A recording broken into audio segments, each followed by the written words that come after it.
Journal voucher. This is the source of input to the general ledger which can be used to represent summaries of similar transactions or a single unique transaction, identifies the financial amounts, and affected general ledger accounts. The GLS database. The GLS database includes a variety of files, whereas these will vary from firm to firm.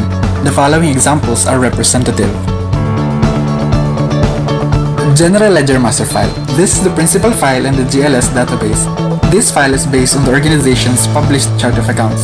Each record in the GL Master is either a separate GL account, for example sales, or the control account such as AR control, for a corresponding subsidiary ledger in the transaction processing system.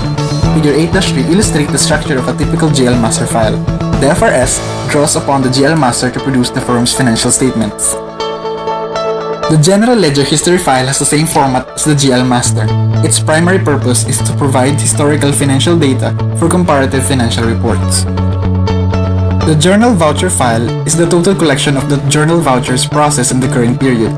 This file provides a record of all General Ledger transactions and replaces the traditional General Journal. Journal Voucher History file contains journal vouchers for past periods. This historical information supports management's stewardship responsibility to account for resource utilization. Both the current and historical journal voucher files are important links in the firm's audit trail. The Responsibility Center file contains the revenues, expenditures, and other resource utilization data for each responsibility center in the organization. The MRS draws upon this data for input in the preparation of responsibility reports for management. The Budget Master file contains budgeted amounts for revenues, expenditure, and other resources for responsibility centers. These data, in conjunction with the Responsibility Center file, are the basis for responsibility accounting. The Financial Reporting System. Much of the information provided takes the form of standard financial statements, tax returns, and documents required by the regulatory agencies such as the Securities and Exchange Commission. The primary recipient of financial statement information are external users such as stockholders, creditors, and government agencies. Financial reporting procedures. 1. Capture the transaction. 2. Record in special journal. 3. Post to subsidiary ledger. 4. Post to general ledger. 5. Prepare the unadjusted trial balance. 6. Make adjusting entries. 7. Journalize and post adjusting entries. 8. Prepare the adjusted trial balance. 9. Prepare the financial statements. 10. Journalize and post the closing entries. 11. Prepare the post-closing trial balance. Extensible Business Reporting Language, or XBRL, is the Internet standard specifically designed for business reporting and information exchange. The objective of XBRL is to facilitate the publication, exchange, and processing of financial and business information. XML. XML is a meta-language for describing markup languages. The term extensible means that any markup language can be created using XML. This includes the creation of markup languages capable of storing data in relational form in which tags or formatting commands are mapped to data values. Thus, XML can be used to model the data structure of an organization's internal database. XBRL.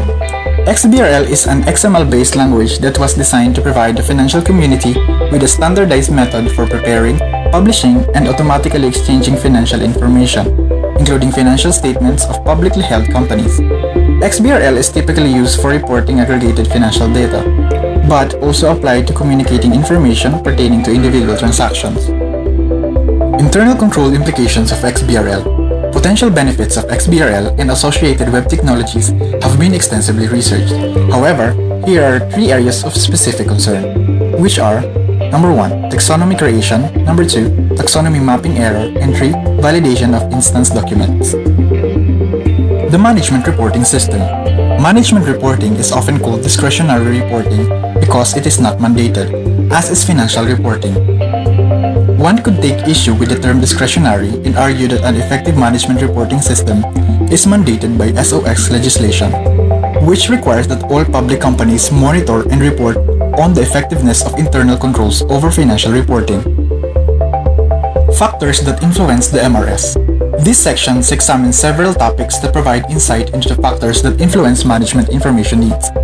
These are management principles, management function, level and decision type, types of management reports, responsibility accounting, and behavioral considerations. 1. Management principles. Management principles provide insight into management information needs. The principles that directly influence the MRS are formalization of tasks, responsibility and authority, span of control, and management by exception. 2. Management function, level, and decision type. The management function of planning and control have a profound effect on the MRS. The planning function is concerned with making decisions about the future activities of the organization. Planning can be long-range or short-range. Long-range planning usually encompasses a period between 1 and 5 years, but this varies among industries. Short-term planning involves the implementation of specific plans that are needed to achieve the objectives of the long-range plan. The control function ensures that the activities of the firm conform to the plan. This entails evaluating the operational process or individual against a predetermined standard, and when necessary, taking corrective action. Types of management reports. A management report may be a paper document, oral, digital, or image displayed on a computer terminal. The report may express information in verbal, numeric, or graphical form, or any combination of these. Reports must have information content. Their value is the effect they have on users. This is expressed in 2 general reporting objectives. 1. To reduce the level of uncertainty associated with the problem facing the decision maker, and 2. To influence the decision maker's behavior in a positive way. Report attributes. To be effective, a report must possess the following attributes: relevance, summarization, exception orientation, accuracy, completeness, timeliness, and conciseness. 4. Responsibility accounting. This concept implies that every economic event that affects the organization is the responsibility of and can be traced to an individual manager. A fundamental principle of this concept is that responsibility area managers are accountable only for items, costs, revenues, and investment that they control. Cost centers.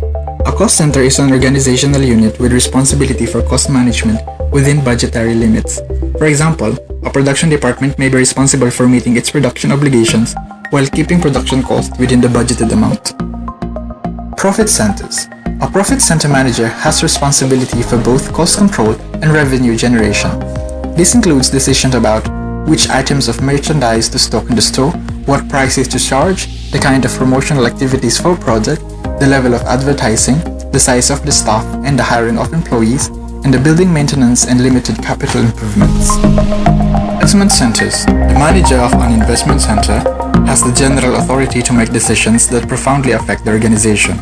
Assume that a division of a corporation is an investment center with the objective of maximizing the return on investment asset. The division's manager's range of responsibilities includes cost management, product development, marketing, distribution, and capital disposition through investment of funds in projects and ventures that earn a desired rate of return. 5. Behavioral considerations. A carefully structured MRS plays an important role in promoting and preserving goal congruence. On the other hand, a badly designed MRS can cause dysfunctional actions that are in opposition to the organization's objective. 2 pitfalls can cause management to act dysfunctionally are information overload and inappropriate performance measures.